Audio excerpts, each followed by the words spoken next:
Right, you lovely lot. Welcome to FC Bullard with me and Fenners. Great to be back together, JB. It's good, isn't it? Do you want to tell them what this is all about? Right, we're going to be building a football club from scratch where I'm going to be the president and you're going to be the director of football. That's right.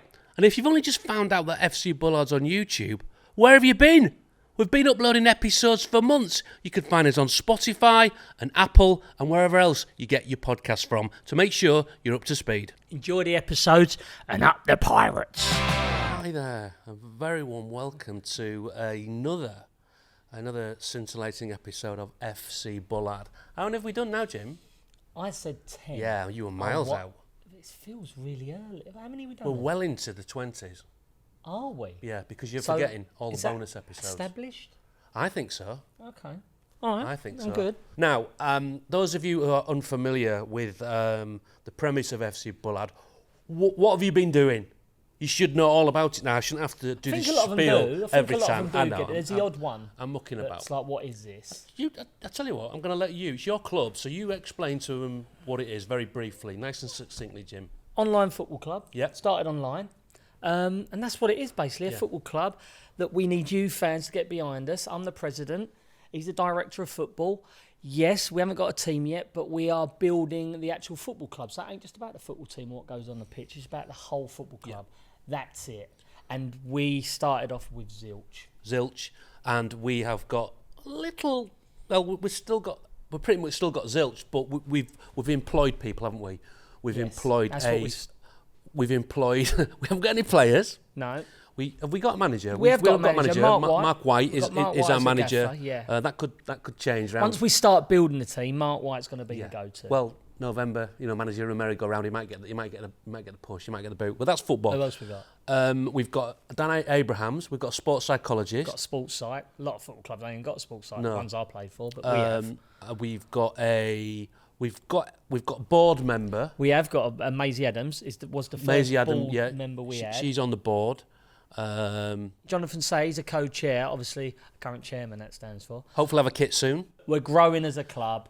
We've started, and today intro and next guest. Well, we are going to hopefully employ. Although nothing's given here, is it? People can't just walk in here and expect to be handed a job. He's got to win his position. Absolutely. He's going to have to put a shift in. Yeah.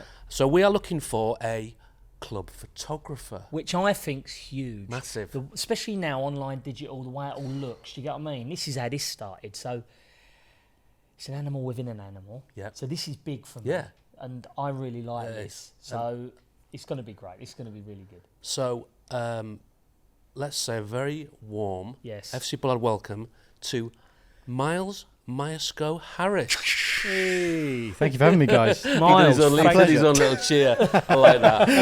I mean, not even a ripple. Not even a ripple. Yeah, there you go. It's better. Welcome, Miles. Thank you. It's a pleasure to be here, gentlemen. Thanks for coming. Now, Miles, the way this will work, and I hope you're happy with this, is it's going to be an interview within an interview. At the end, we'll have a little... Well, like in Dragon's Den when they walk over to the wall and they have a little chat. Me and Jim, we'll just face away. No, just stay there. We usually know as it's going. Yeah, you'll be within earshot when we're slagging you off. If I have to go to the toilet, it ain't going well. Okay. Just say okay. And then you may be offered the job, and then we'll go from there. But anyway, that's a way off. Let's not get ahead of ourselves. Now, we got to know you through your Instagram handle. Mm-hmm. Expired Film Club, which it's wonderful, and I'm going to let you explain how that came about, and let everyone know how wonderful it is. Well, so I actually started it in lockdown. So I started in the music industry to begin with. Was working there for years. What were you doing in the music industry? In the camera world? Videography, photography, a little bit of sound. I come from a sort of musical family. My dad's been a radio presenter for decades. Go on, let's do that. Let's do this early and not get it over and done with. But let's So my dad, he's known as Whispering Bob. Yeah. Bob Harris. In the 70s, he presented a TV show for years called The Old Grey Whistle Test. Yes, and I'm old enough to remember that. Amazing. So it was a music show, live music show. Their performances on there. Anyway, he did that for years. He's now on BBC Radio 2. So we worked together on stuff. We had a little family business. I did my own things as well, but then the pandemic hit and that all ground to a complete halt. So I kind of delved back into film photography as a real passion. Had the time to just, as everyone did in that first lockdown, it was kind of summer, nice and sunny, and I found an old film camera on Facebook Marketplace, and just delved in and started getting really into it.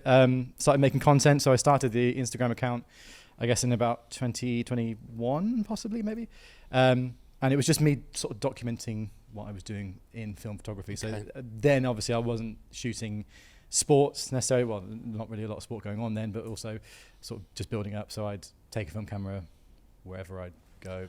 Of and whatever. start making content. Of whatever, really, yeah. And so I got particularly into shooting expired film. So film has an expiry date. It's kind of like a best before date, and after it expires, the film can go really weird and like cause loads of color shifts and grain and stuff. Right. I thought it was cool to start experimenting with that. That's where the name came from. So even though it's expired, it's still usable, but you will get different results. Yeah, so it's kind of like, I didn't know that. Yeah, sometimes it can come out completely shockingly bad and it's not usable. It's a bit of a lottery. So I shoot a lot of fresh film and I'm doing more like professional stuff. But anyway, I just sort of got into it, and I'm a huge football fan, sports fan. So I'd take a film camera with me to games and carry on creating content.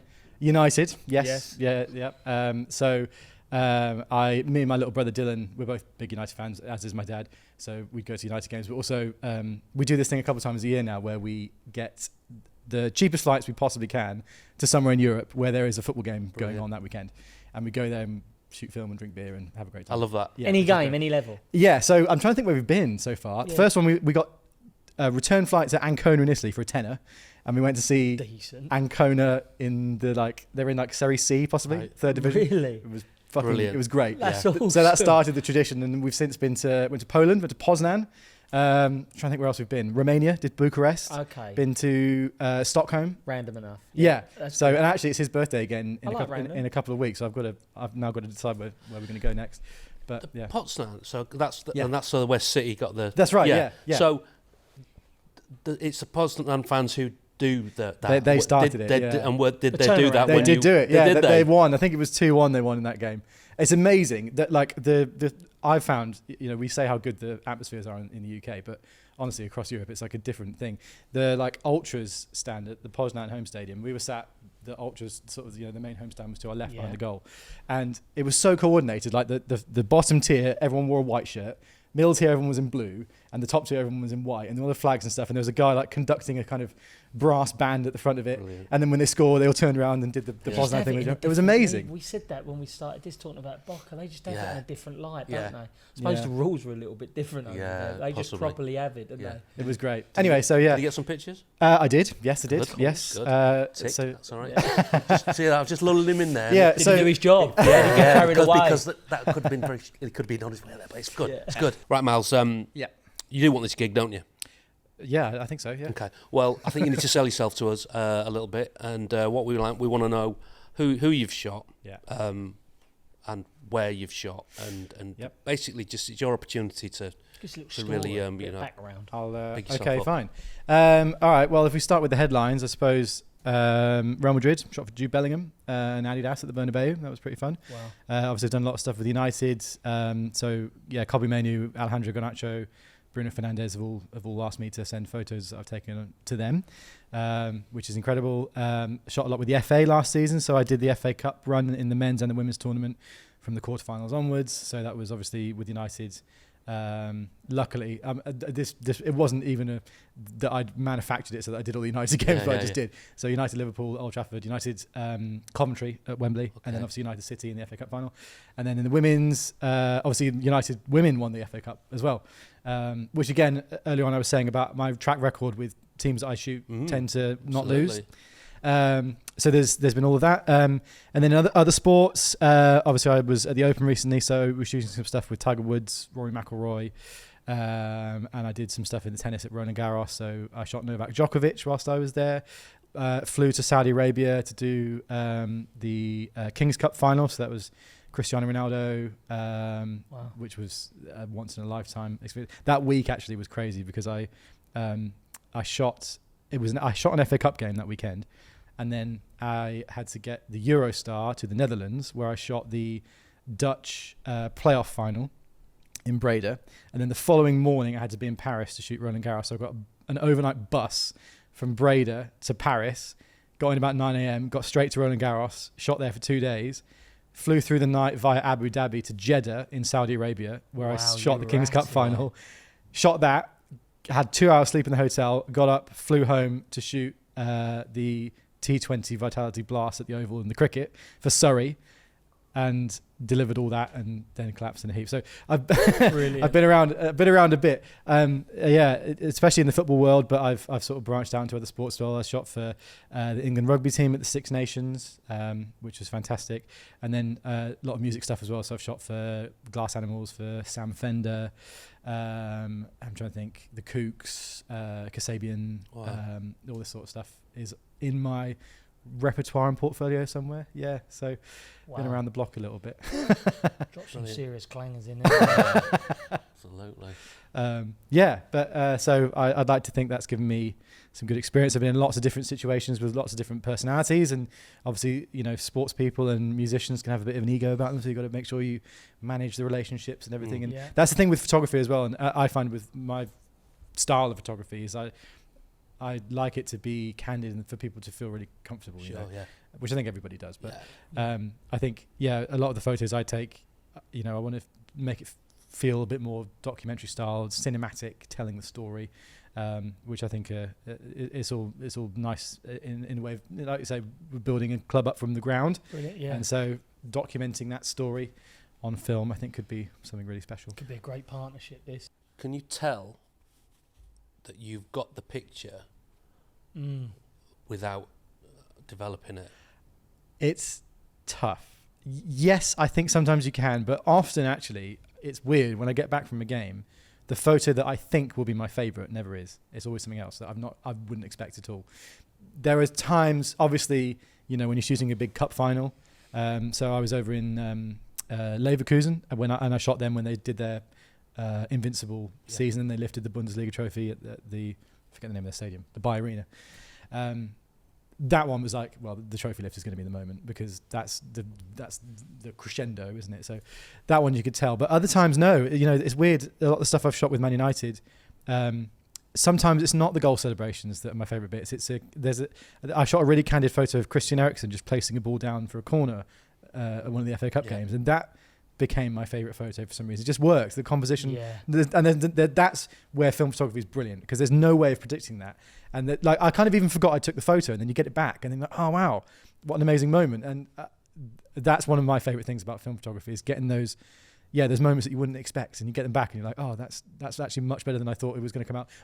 Instantly, I feel like people perceive film photos a bit more cinematically, and so if I was to join FC Bullard, I love telling a cinematic story with the photos. And I think, joining a club from sort of ground zero and working up, documenting it on film, I feel like could be a really beautiful way of seeing the club come to life. Anyway, so when I'd go to games like that, I tried to do a little bit of that. Obviously, that was from the fans' perspective, so I was in amongst the fans. And sometimes with games like that, you're not allowed to take in like professional cameras, so I'd have a little point and shoot or whatever. Okay. But I'd always create content around it, and that's the double-edged thing with me, because it's weird, because I shoot on film, but I post all the results on social media, which is like a real juxtaposition. So for a lot of people who are watching and listening to this, for them to get their head round a film, how many shots can you take on a roll of film? It's 24 or 36. It depends what type of film you get. Normally 36 that I shoot. Yeah. So you basically need to have your get your shit together and make sure you've got everything. But isn't it fantastic that it's like the gamble of that moment when you've got that person for that a limited amount of time, and exactly. And the best you're going to get is 36. If you've got a digital camera or your iPhone, you can smash out as many as you want. Yeah. Well, that's why I might argue for this job role that I think it gives me a bit of an edge, because obviously I came from shooting digital in the music industry for ages, but coming into shooting film, you're exactly right. You have to be so much more intentional about what you shoot, and you have to make every frame count that much more. So I think it makes you a better photographer, I think, because I'm used to You're looking knowing. for a moment, aren't you? Yeah, that's it. And actually, with film, it's difficult a lot of the time when you're shooting a football game, because obviously you don't want to miss those moments of, like, you know, I've been very lucky to shoot some really amazing games over the last few years. So being a United fan, sorry about this, Fenners, but I shot the United-Liverpool FA Cup game, finished 4-3. Okay. And luckily... Oh, sorry, your mic seems to have cut out. But I was shooting it for the FA, so I was technically a neutral at the time. But anyway, I was in front of the Stretford end, and the Rashford and the Ahmad goals that went in extra time happened right in front of me. And it's so difficult in a game, because obviously your natural instinct as a photographer is just to shoot loads of photos of everything. You want to get a good shot. But with film, obviously, what I don't want to do is use up all of the roll, and then a goal goes in front of me and I've got no film left and I miss the moment. So it makes you really disciplined about what you take a photo of, and you've got to pick your moments. And anyway, I think it makes you a better, like, if there's any budding photographers listening and watching, I do think that shooting film makes you a better photographer. Apart from that, it also just gives you a better understanding of, like, exposure and composition and everything like that, you know. You've got a great shot of Kobbie Mainoo on your page. Is that from that game? It might have been. I've shot a few times for United. I've been very lucky over the past season to have shot them for them a few times. So yeah, possibly. I shot him when he played for England as well. Going back into this Euros.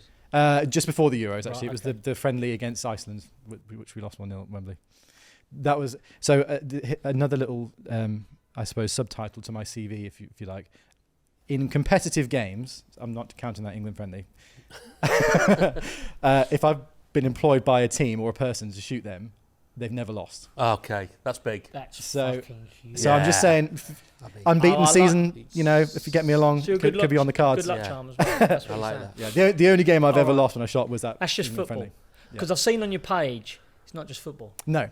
Tennis. I think you were at Wimbledon. No, I was at Roland Garros recently. Right, I did the Open, did the golf. Yes. Did Six Nations rugby. I was in Barcelona doing some sailing recently. I've done Formula 1 for Red Bull. Wow. So it goes across a lot of. I mean, I do. Have you got any favourites? Like, always football. Yeah, football's my real passion. But like outside of that, what I quite like about working in other sports is getting a passion for them. I've actually started getting quite into my golf over the last few months, because that wasn't something I was massively into before. Yeah. You get some amazing shots with golf, can't you? Yeah, golf is a very unique thing to shoot, because it's so different to doing like football or tennis, where everything's so fast and you're just sat in one place and everything's happening.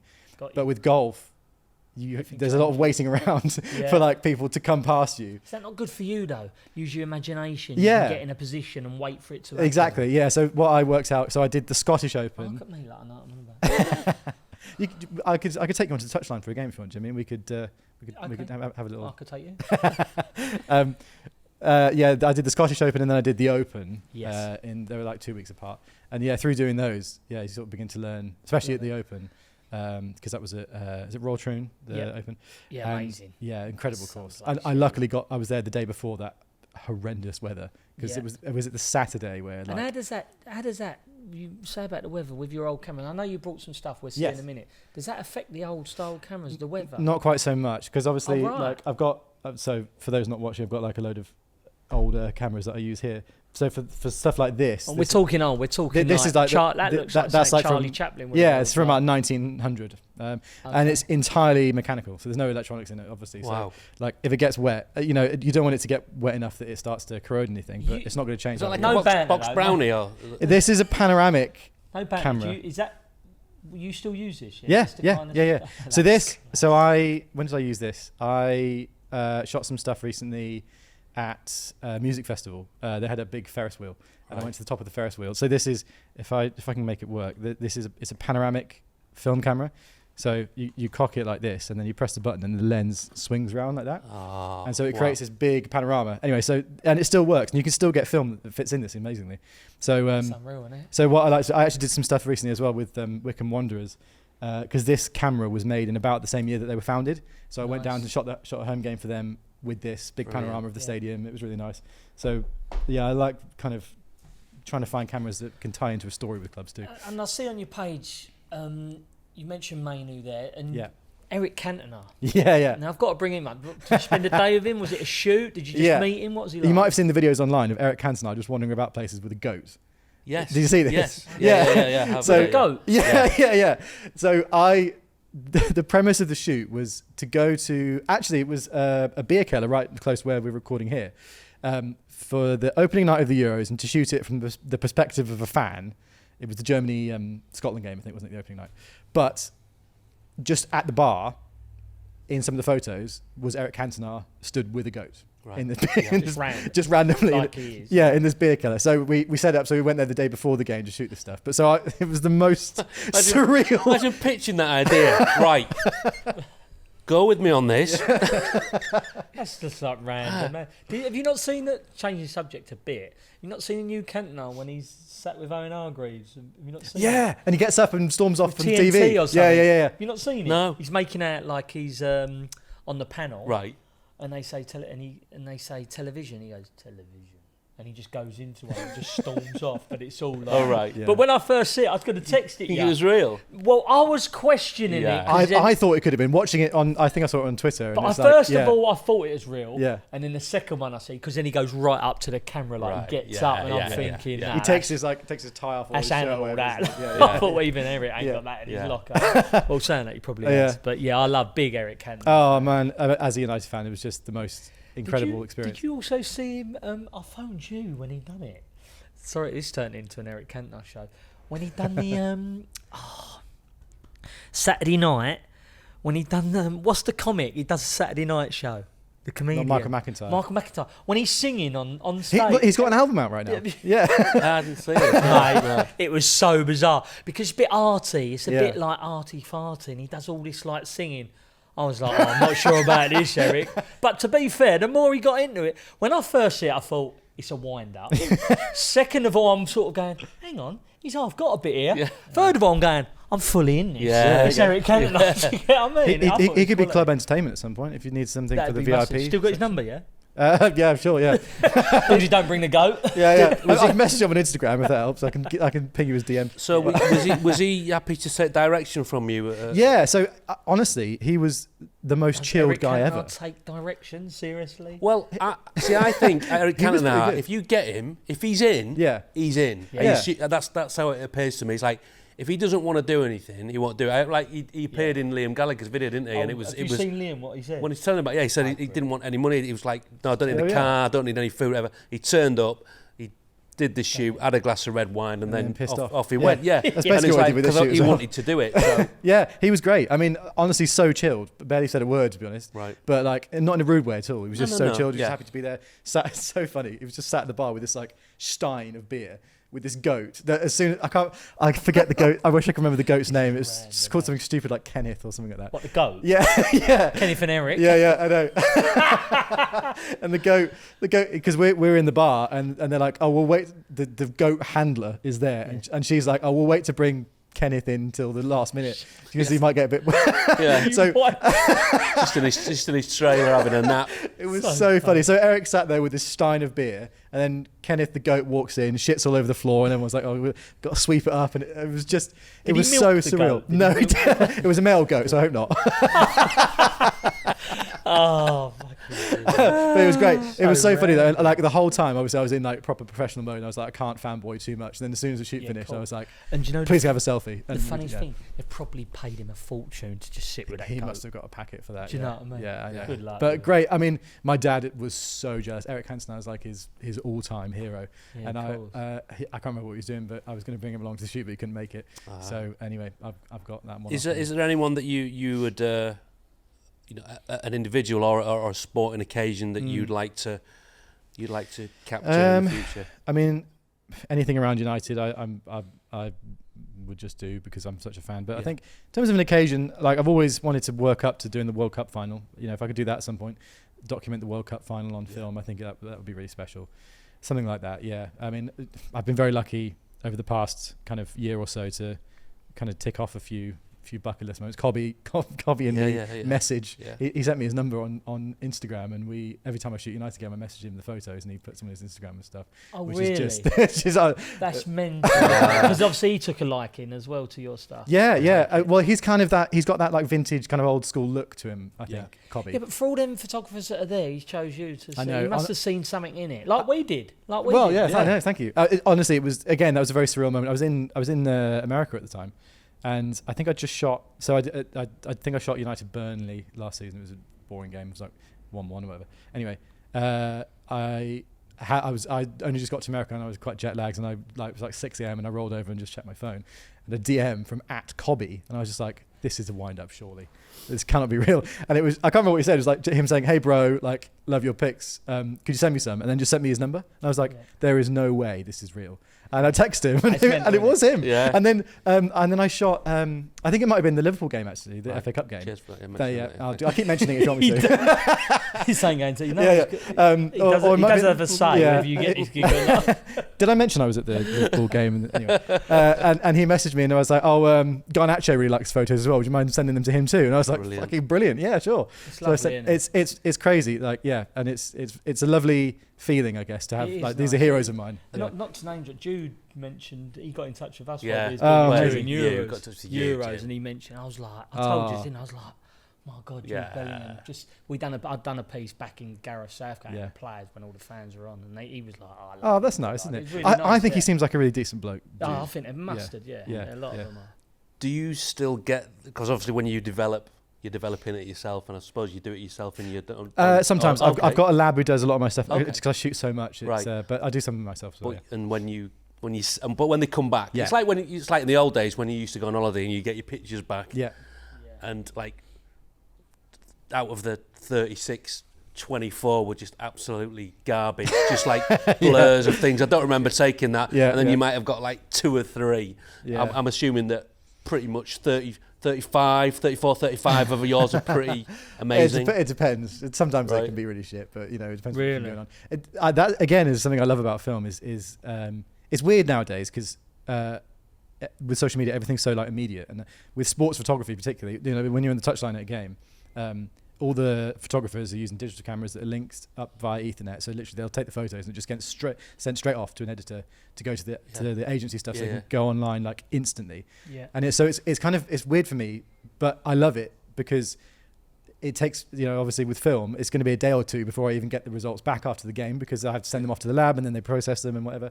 And it's really nice because like if I've been at this amazing event, the anticipation of getting the photos back is like, oh man, I really want to see. And then they come back and it's like you get a second wave of excitement. And when I'm working with clients like with the FA, I think for them it's quite nice because it gives them a second wave of like content that they can put out that's a bit fresh from stuff that they've done. This is slightly related, and I'm not. I just think it's a good little story because it just shows how far things have come. So when I first got a job at Sky Sports, I worked as a runner on the England-Italy World Cup qualifier at Wembley, at the old Wembley. Wow. And what they used to have is then you had you have your Eng cam, which is an electronic news gathering camera, which is when you're out on the streets and people are doing vox pops and things like that. That's what they're doing. And then what they do is you have to get that tape back to the truck, so then they can play it out. Zola scored the goal. Zola scores the goal against Ian Walker. Do you remember? You told me this before. Zola, do you remember? He scored this goal. You're asking him whether he remembers. No, I'm not. I remember Zola. But you remember the goal, and there was all that stuff with Ian Walker. It was all mind the gap and all that because he let it in at the near post. So you can see me on the footage. You see me sitting behind the cameraman, who's a guy called Sean, who used to be the Big Breakfast cameraman. He used to do all the whip rounds and all that. He was a freelance. So the goal goes in, and then he gives me the tape, and I sprint it back to the thing, and then they play it out. I love that. And it was funny. So actually, the very first Premier League game I shot professionally on the touchline was for Fulham at Craven Cottage, which was great. And I was there with all the other photographers, and there was a guy he must have been doing it for decades. And he was telling me that, back in the day when film, because obviously what I'm doing really isn't groundbreaking. It was the norm for years.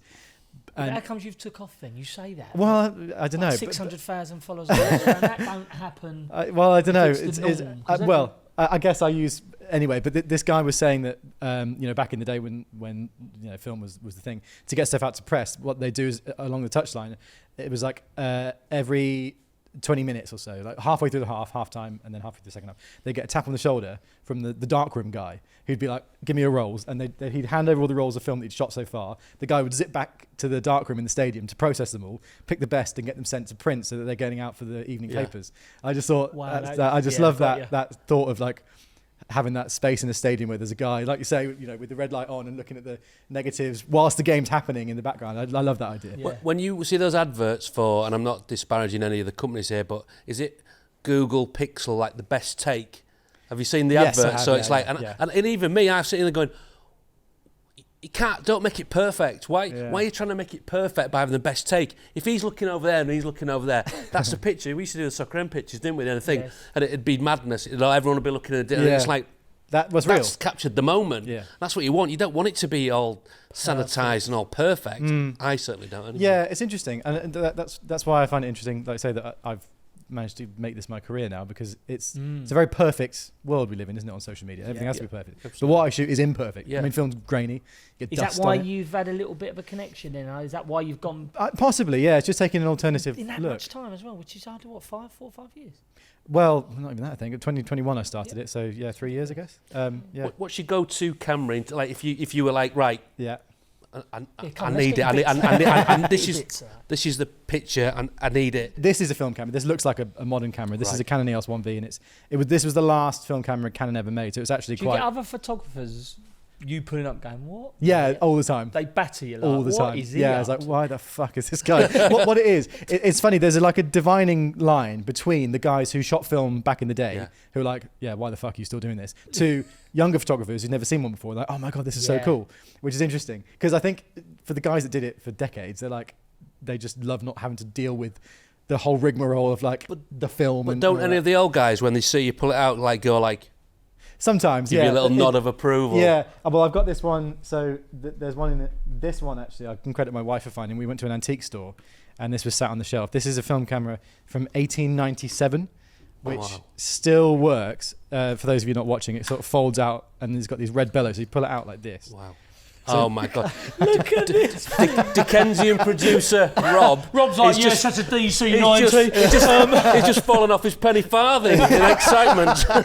So I've used this quite a lot, because this is great, because like you say, it's 130 years old almost, and so you can find what I've done with this is I've contacted clubs that are from this sort of year and said, do you want to come? Or if a stadium was founded, anyway. So, but if I pull something like this out on the touchline, everybody I've done quite a lot of stuff at Wembley, and always there's at least one of the security guards comes up and is like, "Whoa, what's that, mate?" This episode is brought to you by Sky Bet. Absolutely. How are you, Jim? I'm good, John boy. Come on, let's do it. Boom! Great to have Sky Bet on board, because just like at FC Bullard, Sky Bet is for the fans. Yep. Now, in this week's episode, we're chatting to somebody who spends a lot of time in stadiums, Jim, taking photographs, not your ordinary photographs. It's class, isn't it? Like on your iPhone. Or he's got an old school method, and his results are absolutely brilliant. And this week's question, courtesy of Sky Bet FanView, is: which stadium has the best atmosphere in the Premier League? Now, Jim, you've played at pretty much all of them. So I feel it's only right and proper for you to give us some of your opinions and experiences. I love talking about stadiums. First one comes to mind is quite easy. Yeah. Should I just come out of it? I'm going to guess. Let's say 3. Let's go 3, 2, 1. 3, 2, 1. Old Trafford. Oh. Yeah, Anfield. When it's difficult for me as well, because I've been both of them stadiums watching other games as well. So when I played for like my smaller club, Fulham's and all that, when you go to Anfield, Liverpool are just expecting to trump you 3-4-0, aren't they? So, but I can only go off what I felt. Do you get what I mean? But then I turned up when Man United played Liverpool at Old Trafford, and I turned up when there was a bigger game. I can't remember. It was Liverpool v someone. I can't remember. And I also went to the Emirates when they played Barcelona. That was epic. But so when I was playing, it was a little bit different. But I always remember Anfield was like amazing. Like it was just like Never Walk Alone song comes on, and like it was just and the crowd was on top of you. At Old Trafford, because everyone thinks Old Trafford is a bit big and a bit sparser. Right. It wasn't as condensed. It didn't feel like. Do you get what I mean? Was it intimidating, Anfield, as a Fulham player? I never found. Do you know what? It's weird for me because as a Fulham player, I never found any Premier League intimidating, because when we was going there, I think the expectation of the bigger club winning, that intimidation wasn't there. The intimidating bit come when I was like Wigan v Leeds. Right. Yeah. And then it's game on because you're both challenging for the Premier League. That's intimidating because it's on and you can feel like the aggression, if you want, and the will to win and the need to win. But when you're playing for them smaller clubs and going to them, it was also for me. It's a bit like, wow, man, like this is as big as it gets. Do you get what I mean? Intimidating, no, but it was epic. St James's Park is like phenomenal. Yeah, that is. And they're always a little bit better, and I don't know why, under the lights. I didn't play at Anfield under the lights, but I'll tell you another grand, Everton. Yeah. That's condensed. Like when you're driving through, you know, it's just like, it's like little Coronation Street. It's like, got houses right opposite the stadium, and it's like real tight. The ground's real tight, and it's on you. And it's the last season at Goodison, so that's going to be massively missed. I always think we're going to miss all these old stadiums. I agree. I think they're going too big and too new too early. I think this, you know, Fulham, Craven Cottage, where I played, that's a mega little stadium right on the sides of the Thames there. They've done all the new side by the river. Got a pool in that now. Did you know that? Got what? They got a pool up on the At Fulham? on one of the stands. Yeah, it's amazing. It's like a little Shoreditch house feel. Nice. Yeah, overlooking the Thames. Yeah, it's amazing. But intimidating stadiums. What will I say? I'll tell you a new stadium where I did have a drink, and if is it Colesberg, the video? Sorry? Yeah. If Colesberg done grounds, Tottenham. Oh, Yeah. I've gone in, my mate had a box, and it was at the level. And went Is this there, the new the new ground? stadium. Yeah. Went there, and it had a lovely bar. My mate took me in, and we went in, and we had lamb chops and Dauphinoise potato. What? Dauphinoise? Dauphinoise. We're having a pint watching the footy. Yeah. And I was like, this is levels. Get on your seat, and there's a little bit of nip there, and you had heated seats. I was like, that was a phenomenal watch. That stadium's sick. unbelievable, isn't it? Yeah, beautiful. Really good. Played at the Etihad. But I'd have to say Anfield. Yeah. Anfield. Going into the change room at Anfield. And the thing with the change room at Anfield, I've said this a few times, so I hope I'm not boring you with same old stories. Never bore us, Jim. It's actually under the seats. The actual change rooms are right under the seats, and you can hear them getting, do you know, as they come through, and if they're walking past, you can hear, and you can, so you do your warm-up, you come back in, you can hear it getting busier and busier. So that is an amazing. I don't know whether it's changed now, but that was quality. Anfield for me, going to Old Trafford was special. Yeah. St James's Park's got to be up there, and Goodison. Villa? Yeah, okay. Middle of the road, I'd say. Do you know what I mean? Like Chelsea, middle of the road. Trying to think. I was going to say that one of the loudest ground I've ever been to Go on. was Leeds.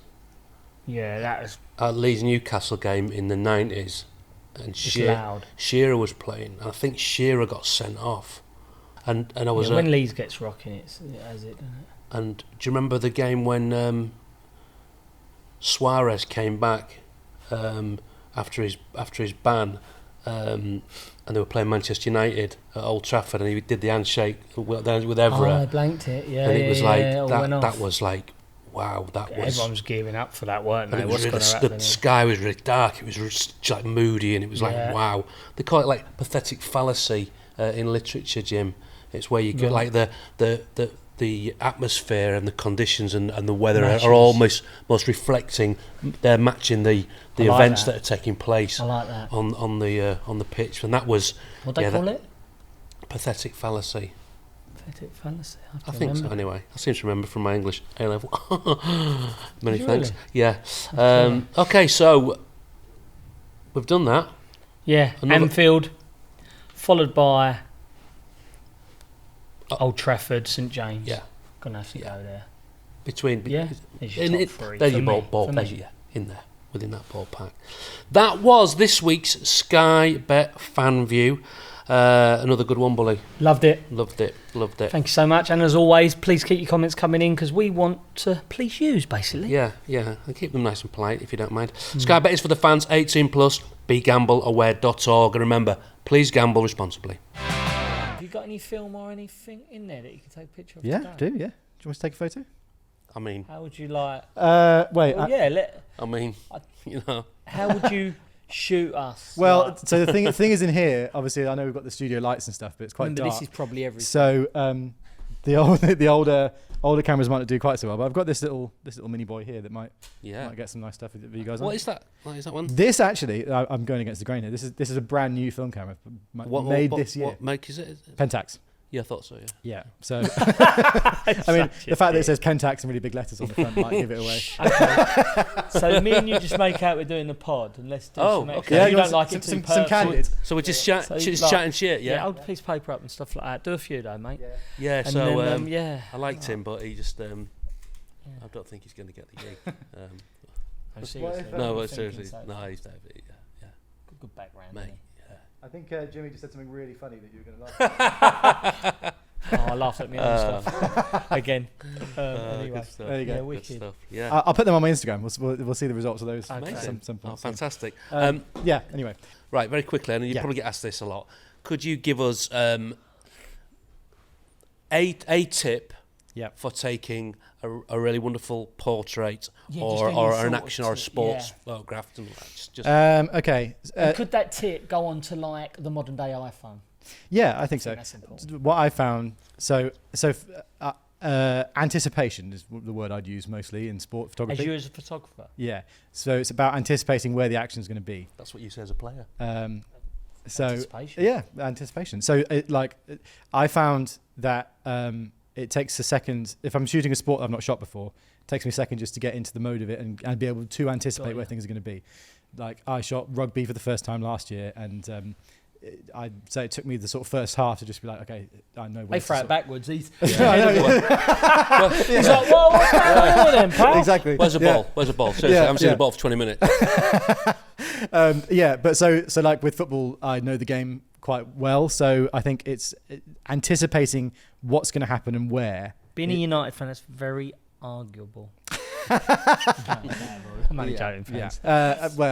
So like if you're even on an iPhone, in the stands, obviously it's very nice to just get the standard, shot of the stadium, or whatever. But if you can anticipate if there's going to be a moment, and there's a bit of luck involved as well, obviously, because you've got to be able to. But I always think my favourite photos are not necessarily of the moment the ball is struck or something. It's the moments just after it, or those reactions of players, or there's taking a slightly different look at it because you've anticipated what's going to happen. And so that I guess if there's one overriding tip, I'd say that. Yeah, nice. Loads of photographers always say it's not about the camera you've got; it's about the person behind the camera. Yeah. So, if you want to get into it, I think it's about learning it and everything like that. But just having that intuition about anticipating when that moment's going to be and when to fire the shutter, I think is a good thing to try and learn. Okay, now Miles, not only are you an incredible photographer, but you are also a fellow podcaster. Indeed. And you have a podcast with your father. Yes. The legend that is Whispering Bob Harris. Yeah. And all I know about it, well, I do know I know a little bit, but I want you to tell us about it because it's quite fascinating. It's a fictional football club like FC Bullard. That's weird. There could be a little future rivalry going on. All right. So, and it's entitled A Game of No Halves. Yeah. And I'm going to let you explain. The floor is yours. Okay. Right. So my dad, for about 35 years, has been the owner of a fictitious football team called North London, right? So similar vibes. The thing is, with is he a dream, your dad? he's I think he's got a bit of a screw loose, to be honest. He has, for all that time, kept track of the team because he plays games as North London in his house with a little mini foam football, right? Hang on a minute. Strip that back. That is fucked. So we're going to put that on the poster for the next series. Indoors. Yeah.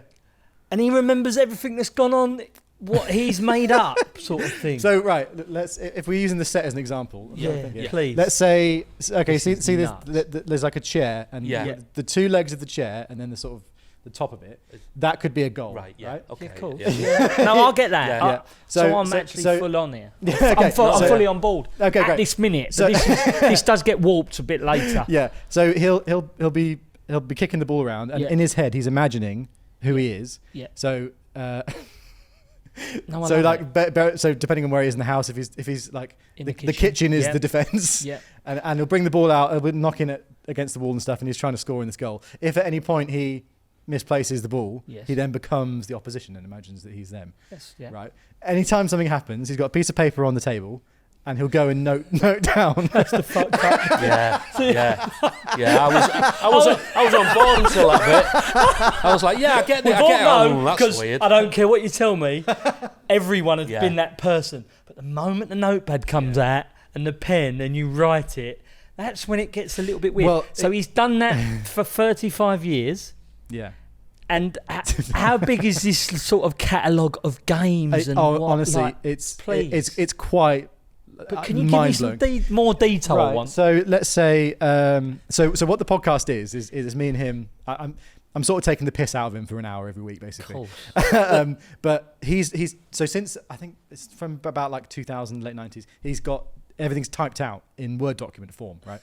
So he's got a massive box, honestly, like with pages of stats from the year 2000 onwards of North London.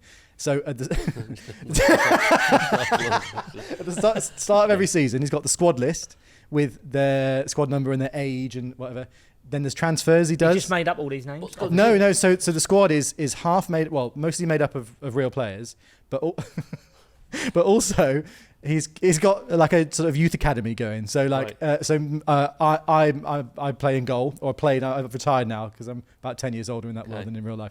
But like, so me and my brother Dylan, we played for the school team and the village team and stuff. And if my dad liked the look of like one of our teammates, he'd sign him up to the youth academy and they'd join North. So there's a guy, the biggest sort of all-time North London legend is this guy called Freddie Haynes, right? He's a centre back. He went to primary school with me and my brother, and we haven't seen or spoken to him in about 20 years. Is he aware? I think he is now. He'd be aware now. Let me tell you. What's his name? Freddie Haynes. Freddie Haynes. Yeah. Still going strong. In your dad's head. Proper goal-scoring centre-back. Think of like a centre-back who'd come forward and really strike the ball. Van Dijk? Yeah, Company. maybe. Yeah, or like a Beckenbauer maybe back in the day, sweeper, bringing it out. Anyway, so Freddie Haynes. Remember the name. And do North London always play against the same opposition? Okay, so North London, so they're in the Premier League. North London take the fixtures of one of the newly promoted teams. So something that's not going to challenge the top six. So I'm trying to think. Last season, he might have been Burnley. So Burnley weren't in the league. North London went there instead. So he plays a full 38 game Premier League season along with the cup competitions as well. Get him on? I think he deserves to come on. What could his job role be if he was to join part? I don't know yet. I don't know whether we can offer him a job. I just want to see this man. Does he get frustrated around Christmas because of like the fixtures? Yeah. Too many fixtures. Well, and stuff. What's so funny? Because for every game, it's so I should have brought in some of the documents. For every game, it's so detailed. He types out the formation and the subs, and then the scoreline and the scorers. And then sometimes if there's stuff that's happened, he'll make a little asterisk note at the bottom of it. And so he goes on about sometimes if it's a winter game and the conditions outside are really bad, he'll play the game on the in the dining room because the carpet there is thicker. Right. I like it. I like that detail. Does he ever take it outside into the garden? It's always inside. Inside. Always inside. Yeah, it's absolutely insane. Anyway, so in the podcast, I'm sort of just like prodding him, and we do other things like little quizzes and stuff like that. And how long's this been going on for? 35 years. He's had this. Yeah. He's written his team out, and he's the formation who we're playing against and stuff, and then he goes right. And then he gets up and then he gets the ball out and he starts playing. Yeah. And you say it's a little sponge ball, is it? Yeah, like a size 1 sort of foam football. I'd love to come round your game. Right. You're welcome anytime. Does he get right up for it? Well, what's the demeanour? What is it like? Does he have like pre-seasons and stuff? Yeah. He does this thing. The start of the season, was it the start? I'm looking at you, Sam. I don't know if you want to tell me something. No, he's amazingly open about this. If I might be a bit embarrassed, but he's totally loves it, he does this thing.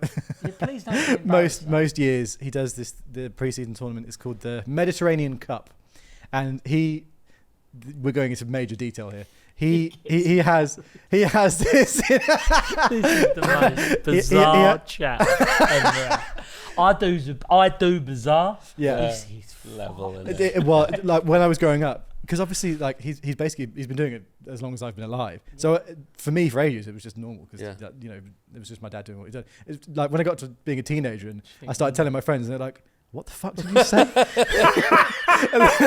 Your dad's what? Yeah, I was like, maybe this isn't normal. Anyway, the Mediterranean Cup takes place. He's built this fictitious complex in Portugal, where the team goes to train in pre-season, and it hosts a pre-season tournament. There's a stadium there called the Mediterranean Cup. So you get teams from around the Mediterranean come in and play a tournament there. Does he just do it in his socks or his slippers? 'Cause I was thinking, has he thought about getting a slipper deal? One of the big slipper companies. I think it's just in his socks.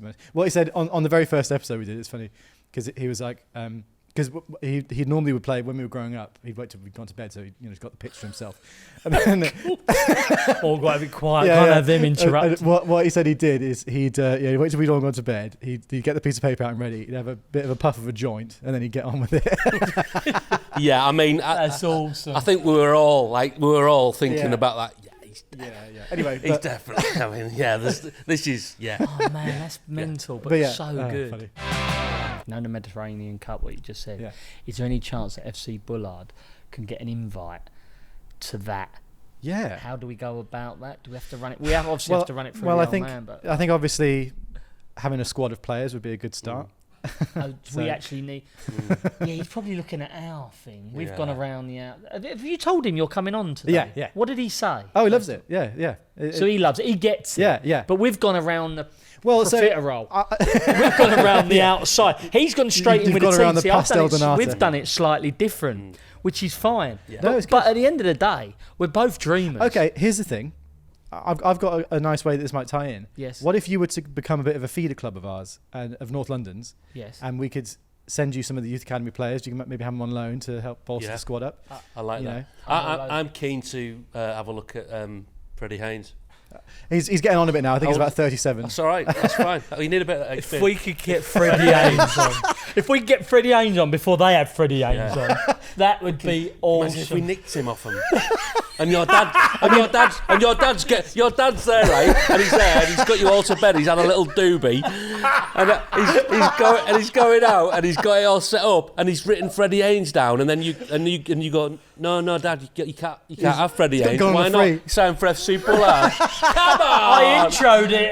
Oh, well, okay. I'll tell you what. So back into job interview territory here, because obviously there's a prospect of me joining FC Bullard as a photographer. Yes. I could help nick a few players in my transition over there as well, if you want me to. Right. Okay. Well, on that, can you just give us a minute? What do you think? I really like it. Obviously, his photos and all that really good. But the dads and all. Forget the photos. Get him in for the dads and all. I love an evening once he's on a bed with the old man. Please size his dining room. Doobie every now and then in a game of 5-0. Yeah. So, Miles, we think it's gone very well. I don't know how great. you feel about that. And I think on behalf of the Director of Football, that was myself, so on behalf of myself and our Presidente, James Richard Bullard, we would like to offer you the role of club photographer at FC Bullard. Well, Please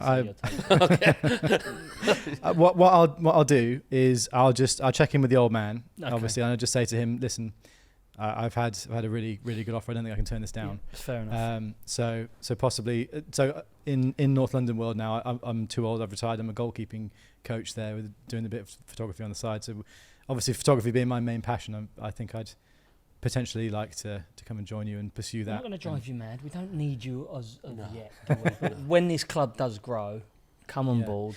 Hopefully there'll be some finance for you later on down the line, hopefully. Yeah, okay. And when there is, happy days. The thing is, his days aren't that long because once he's taken 36 photos. That's what we got. Yeah, I tell you what we can do is we can start building in some like sort of yearly incentives where like maybe on the first year I'll only shoot a roll of film per game, and then maybe year two we could start to, depending on promotions and things like that. We can maybe thank you. Promotions, not in a league yet. Congratulations. Well, I'm delighted to join the club. Thank you for having me. Honestly, been a great guest. I thoroughly enjoyed it. I've really enjoyed it too. No, thanks. You're for a having me, legend. This has been great. Your dad's even more of a legend. But go on. Before I go, I wanted to sweeten the deal because I brought along a print of my favourite photo I've ever taken at a football game that I thought you guys might like to have here in the studio somewhere. Oh, have you brought we love our guests bringing on a little surprise present. This does go along a bit of a theme. I love it if it is your dad playing around in the kitchen. Yeah, it's the dog's under him and he puts a cat on the arse. Big dude, Okay, give me 2 seconds. I'll go back to Snappy Snaps and get that done, shall I? Come on. I've got to apologise, Fenners, because as you might have been able to tell, I know where this is going. Yeah. I've got anyway, this was shot on black and white film at Old Trafford of Marcus Rashford and Garnacho, and I thought, do you want to hold it, Jim, and show it to? Come both look at that. Up to what he's brought on. Just got to get the light properly. Look at that. We'll probably get a nice little. That is quality. Anyway, so if I was to pick a moment from my career so far, this is it. That is the one. So I just thought. And as you said afterwards, obviously not the goal, but the celebration. Yeah. What was incredible was being there, where I was in front of the Stretford end with the fans to my back, and the celebrations happened. So I could have reached out and touched everybody. It was so close. It was like it was the most electric moment of my life. Brilliant picture. So, anyway. Brilliant picture. Mate, that is class. Well, thank you for having me, guys. I really, really appreciate it. It's been a wicked time. Very enjoyable and slightly strange. It's strayed off in the direction, isn't it? I love randomness, and it's been the most random one we've ever had. And please come back on, because it has been class. Yeah. And bring your dad. I'll say, I mean, if you do want him on, I'm sure he'd love to do it. No, he's coming on. Miles, could you tell us what you're up to in the coming months, and also where people can see your magnificent work? Yeah, sure. Lots of very exciting stuff I'm sworn to secrecy on at the moment, which is going to be really cool. Really? But lots more football content, absolutely for sure. Hopefully be working with the FA again on the FA Cup this season, working with United on some stuff, and venturing the globe, shooting sports, all on film. So you can find it on my social media. It's just at Expired Film Club. I'm also going to be releasing prints of my work and a photo book at some point in the near future, which you can find on my website, which is just expiredfilmclub.com. Nice. But if you just search Expired Film Club, hopefully you'll see my ginger mug somewhere. Superb. And the podcast? Podcast is A Game of No Halves. It's the same with that. If you search for A Game of No Halves, available wherever you get your podcasts, and we're also on socials at A Game of No Halves as well. You can see all the clips and stuff there. Beautiful.